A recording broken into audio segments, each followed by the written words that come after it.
تصريح ديال أرسن فينغر كينوض بالبالة في السنغال. التصريح كيقول فيه باللي إذا حكمت محكمة التحكيم الرياضية لصالح السنغال فكأنها توجه رسالة خطيرة لكل الفرق والمنتخبات.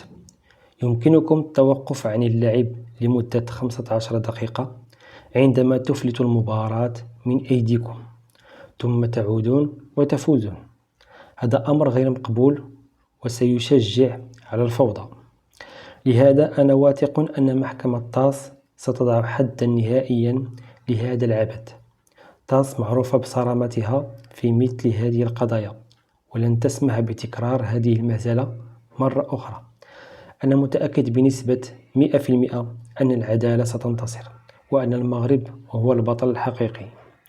السنغال ستكون عبرة للجميع لأن كرة القدم لا تدار بهذه الطريقة، ومن يستهين بقوانينها سيدفع الثمن.